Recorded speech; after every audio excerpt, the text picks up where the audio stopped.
ഇനി നമുക്ക് കുറച്ച് ശർക്കരക്കട്ട ഉണ്ടാക്കാം. അതും ഗോതമ്പിലൊരു ശർക്കരക്കട്ട. ഗോതമ്പ് എന്ന് പറയുമ്പോൾ നമ്മുടെ മനസ്സിൽ ഓടി വരുന്നത് അരിയാഹാരങ്ങൾ ഇഷ്ടമില്ലാത്തവർക്കോ അല്ലെങ്കിൽ അരിയാഹാരം കഴിക്കാൻ പാടില്ലാത്തവർക്കോ നിർബന്ധമായിട്ടും കഴിക്കേണ്ടി വരുന്ന ഒന്നാണ് ഗോതമ്പ് കഞ്ഞി, ഗോതമ്പ് ദോശ, ഗോതമ്പ് ചപ്പാത്തി, ഗോതമ്പ് പൂരി, ഗോതമ്പിൽ പെറോട്ട വരെ ഉണ്ടാക്കി കഴിക്കുന്നവരെ ഞാൻ കണ്ടിട്ടുണ്ട്. എന്നാൽ ഗോതമ്പിൽ അപ്പം ഉണ്ടാക്കുന്നവരെ ഞാൻ കണ്ടിട്ടില്ല. ഇനി കാണാൻ പറ്റുമായിരിക്കും. എന്തായാലും ഇന്ന് നമുക്കൊരു ശർക്കരക്കട്ട അതും ഗോതമ്പിൽ തന്നെ ഉണ്ടാക്കാം. ആദ്യം നല്ലോണം കഴുകി വൃത്തിയാക്കി എടുത്ത ഗോതമ്പ് എടുക്കുക. എന്നിട്ട് അടുപ്പ് കത്തിച്ച് അടുപ്പിലൊരു പാത്രം വെച്ച് ഈ ഗോതമ്പ് അതിലേക്കിട്ട് നല്ലോണം ഒന്ന് മൂപ്പിച്ചെടുക്കുക.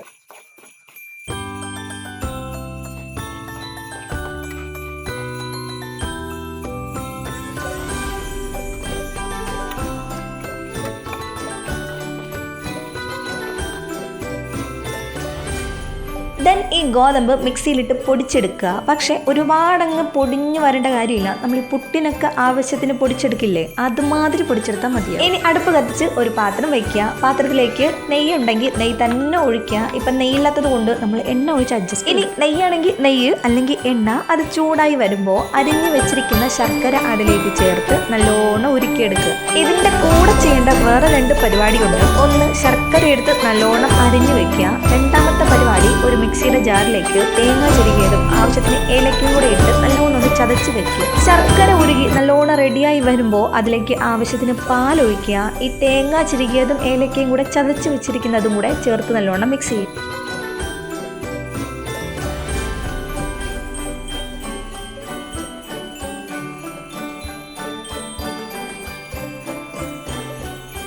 ഇനി ഇതിലേക്ക് കപ്പലണ്ടിയോ കടലയോ കാഷ്നട്ടോ ബദാമോ നിങ്ങളുടെ കയ്യിൽ എന്തൊക്കെയുണ്ടോ നിങ്ങൾക്ക് ഇഷ്ടമുള്ളതുപോലെ ചേർക്കാം. ഇപ്പം എൻ്റെ കയ്യിൽ അധികമൊന്നുമില്ല, അതുകൊണ്ടാണ് മിക്സ് ചെയ്യാത്തത്.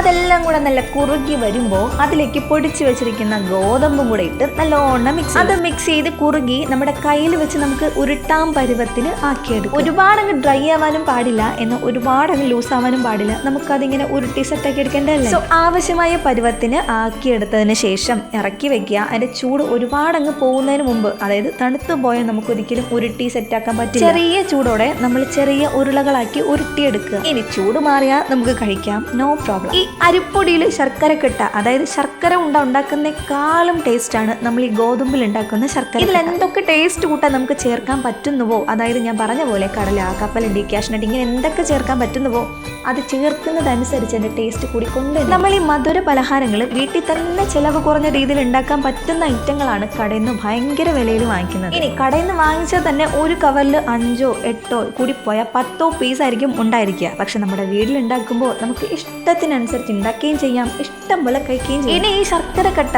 ഉരുണ്ടിരിക്കുന്ന ഷേപ്പിൽ തന്നെ ഉണ്ടാക്കണം എന്ന് നിർബന്ധമൊന്നും ഇല്ല. കലാകാരന്മാരുണ്ടെങ്കിൽ ഇഷ്ടമുള്ള ഷേപ്പിൽ ഉണ്ടാക്കാം കേട്ടോ. ഈ ഉണ്ടാക്കുന്ന ശർക്കരക്കട്ടയിൽ ഞാൻ നോക്കിയെടുത്തോളം ആകെ തേങ്ങ മാത്രമാണ് കൂടുതൽ ചിലവ് വരുന്ന ഒരു ഐറ്റം ആയിട്ട് വരുന്നത്. സോ തേങ്ങയൊക്കെ ബാക്കിയുണ്ടെങ്കിൽ ഇതൊക്കെ ഉണ്ടാക്കി നോക്കാം. അല്ലെങ്കിലും ഇപ്പൊ തേങ്ങയും വെളിച്ചെണ്ണയും ഉണ്ടെങ്കിൽ അവർ കോടീശ്വരന്മാരാണല്ലോ.